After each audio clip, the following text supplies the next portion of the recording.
전세에서 월세로 넘어가는 지금 과도기에 있다고 보여지고요. 길게 봐서는 전세 계약 자체가 수요자가 찾기가 어렵지 않을까, 희귀해지지 않을까 봅니다. 월세화되고 월세가 오르면서 전세를 자극하는 거죠. 네. 월세 못 살겠다. 그래서 넘어갔는데 이건 30%밖에 없잖아요. 그럼 이게 희귀해지는 상품이 되는 거예요. 그러면 이건 더 비싸지죠. 보통 희귀재가 되면 더 그렇죠. 비싸지지. 희귀재가 됐는데 싸지나요?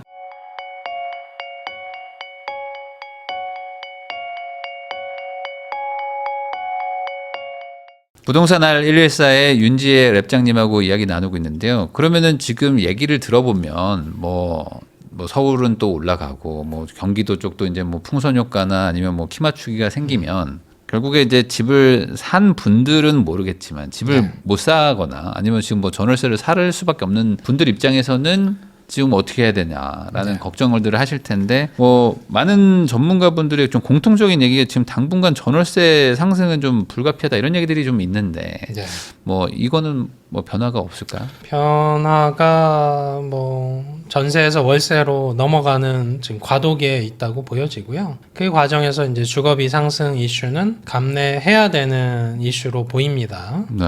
근데 그 과정에서 이제 내 집 마련 경로가 좀 늦어지는 분들은 DSR 청부채 원리금 상환 비율 상에서 내가 여력이 돼서 그 마련할 수 있는 때가 언젠지를 잘 확인을 하셔야 되는 상황이 된 거죠. 주거비라는 부분들은 뭐 내 집 마련을 하든 내 집 마련을 안 하든 공통적으로 관리비 이런 걸로도 부과는 됩니다만 특히 월세화 됐을 때 부담 수준이 더 커지는 거예요. 더더욱 그 월세로 나가는 돈이 커지면 커질수록 내 집 마련은 더 멀어지는 한계점들이 있죠.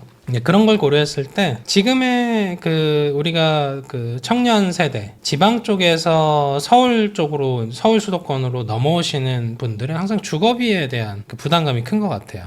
근데 그 부담 부분을 이제 정부와 지자체에서 뭐 청년 안심주택이다 혹은 공공 임대주택이다 이렇게 해서 늘리는데 거기에 항상 수백 대 1의 경쟁이 치열하게 붙습니다. 그러니까 민간 쪽이 지금 책임지고 있는 임대주택들이 공공이 한 20% 정도 책임지고 있고요.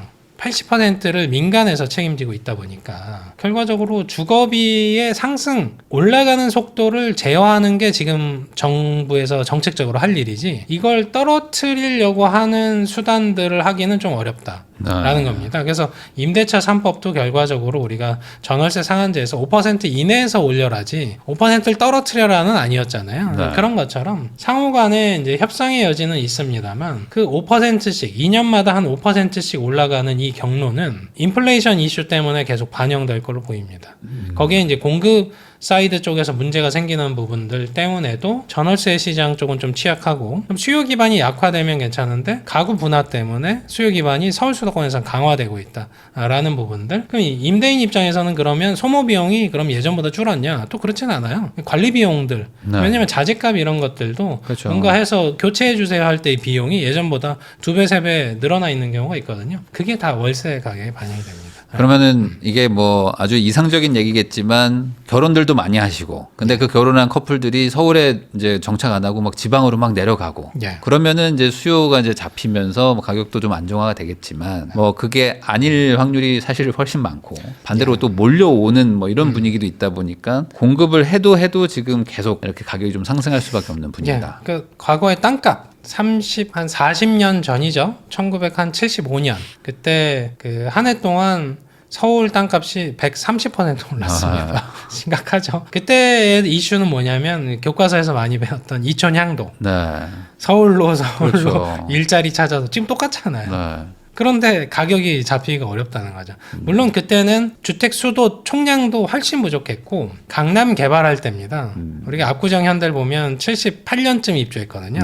그러니까 75년쯤에 이제 택지 개발 사업을 이제 압구정 현대 이런 것들을 했던 거예요. 그때 땅값이 135%가 그 기록으로 남아 있습니다. 그걸 이제 뛰어넘는 땅값 폭등은 없긴 하죠. 근데 그럼에도 이제 덩어리 가격이 커졌으니까 10% 올라도 급등이긴 한데 그런 부분들에 비춰보면 서울로 수도권으로 전국 수요가 다 몰리면 정부가 통제할 수단이 마땅치가 않은 거예요.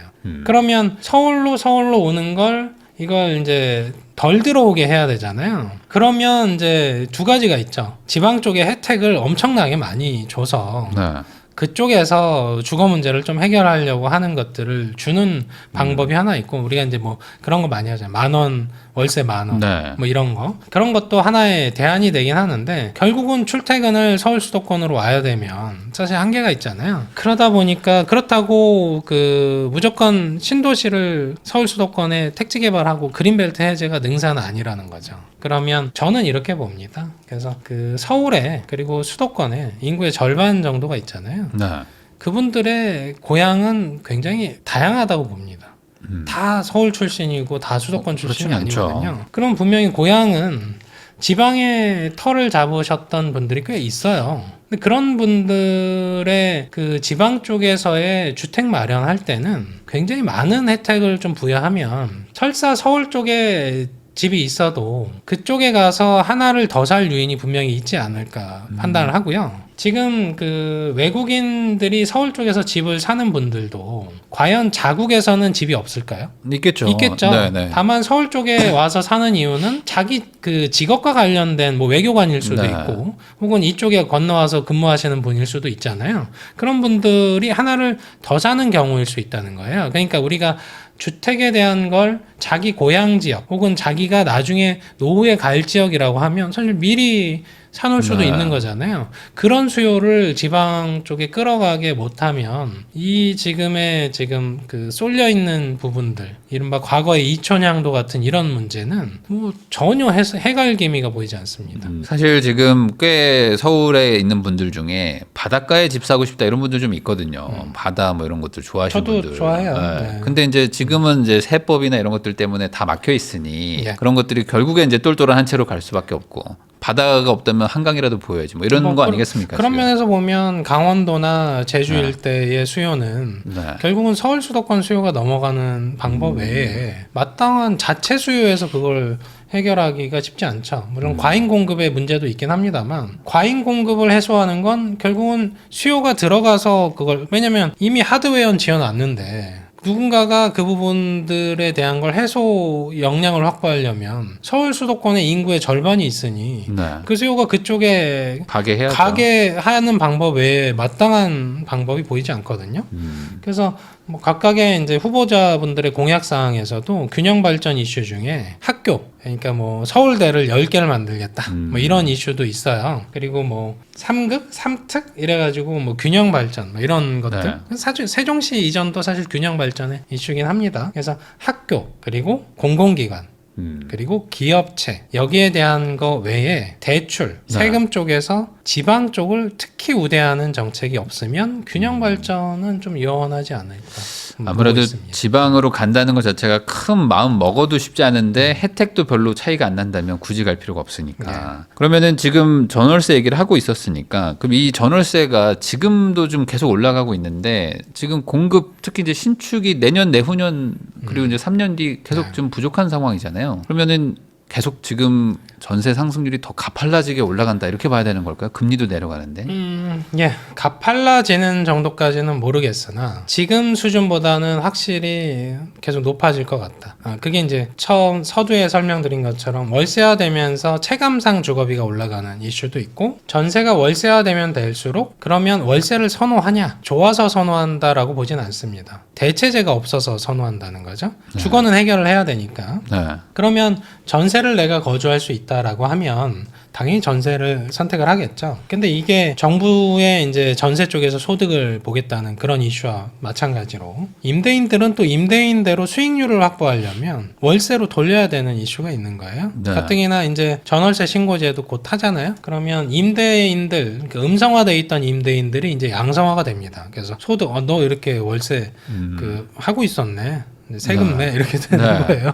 그러면 그게 양성화되면 될수록 더 월세화 될 거거든요. 그러면 길게 봐서는 전세 계약 자체가 수요자가 찾기가 어렵지 않을까, 희귀해지지 않을까 봅니다. 네. 그러니까 5대5 구도까지 지금 왔어요. 전세, 월세. 네. 그래서 전세가 3, 월세가 7 정도까지 이행되면서 혹자는 이게 월세화 됐으니까 전세값이 좀 빠지지 않을까 이런 얘기를 하는데 반대입니다. 월세화 되고 월세가 오르면서 전세를 자극하는 거죠. 네. 월세 못 살겠다. 그래서 넘어갔는데 이건 30%밖에 없잖아요. 그럼 이게 희귀해지는 상품이 되는 거예요. 계약 자체가. 그러면 이건 더 비싸지죠. 보통 희귀재가 되면 더 그렇죠. 비싸지지. 희귀재가 됐는데 싸지나요? 그러면은 결국에 이 전월세 시장 쪽은 좀 상승할 수 있을 것 같고, 그리고 말씀하신 대로 이제 뭐 반전세도 대부분 이제 월세로 통계에선 또 잡히니까. 예, 뭐 구분하는 방식에 따라서 네. 준전세도 있고 네. 반전세도 있고. 거기다가 네. 또 이제 요즘에는 이제 전세 상승분을 그냥 그대로 안 올리시고 그냥 월세로 조금 바꾸시더라고요. 맞아요. 뭐 그걸로 좀 세금도 내고 한다고.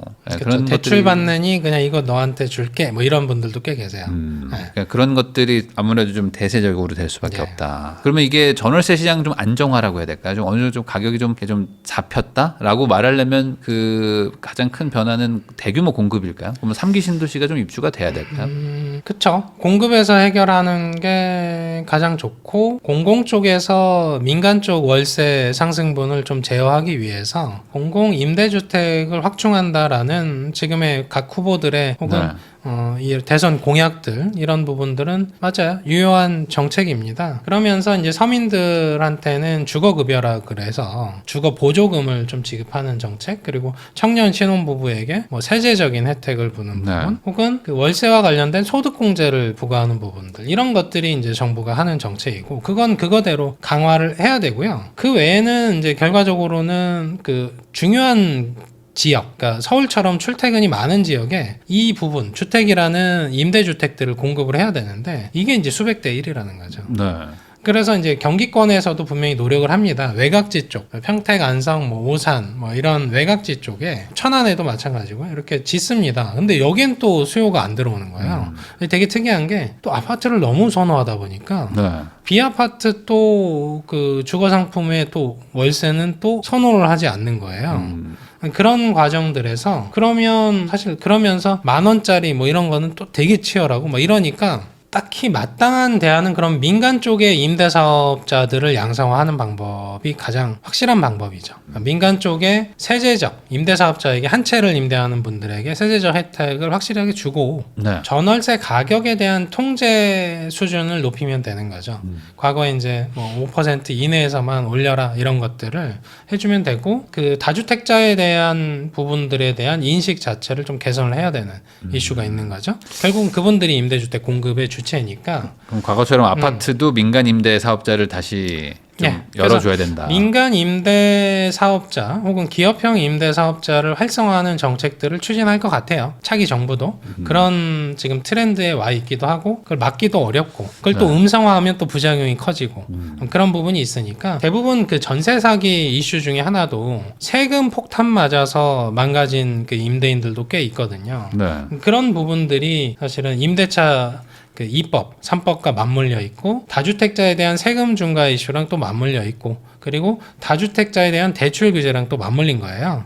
그 과정에서 그 월세, 그 전세 이런 그 임차인에게 그 사회적 약자에게 전가한 거죠. 그 부담 부분을 그러다가 이제 본인이 능력이 안 되니까 그게 사기로 변질이 되고 이제 문제가 됐던 건데 그러면 뭐 지금 음성화되어 있는 임대인들 에게 정부가 할 수 있는 건 등록 임대사업자들을 활성화하거나 기업형 임대사업자를 활성화해서 그 임차료에 대한 통제 강도를 좀 높이는 게 가장 빠른 방법입니다. 시장 안정시킬 수 있는. 근데 뭐 다음 정부는 모르겠지만 현재 뭐 지금 이제 정부 안에서는 약간 그 기업형 민간 임대를 맞아요. 추진을 하려고 하는 것 같고 과거에서도 약간 그런 것도 있었지만 잘 안 되긴 했었는데 그 방향으로 갈 거라고 보세요? 아니면 그 말씀하신 그 전월세 잡는 것 중에 민간 임대 이제 개인들을 풀어주기 시작하면 결국에 그건 다주택자 규제 완화로까지 같이 가는 건데 그게 과연 다음 정부에서도 그게 가능할까? 다주택 이렇게 완화. 보세요. 문재인 정부의 집권 2017년 12월에 임차인과 임대인을 상생시키기 위해서 네.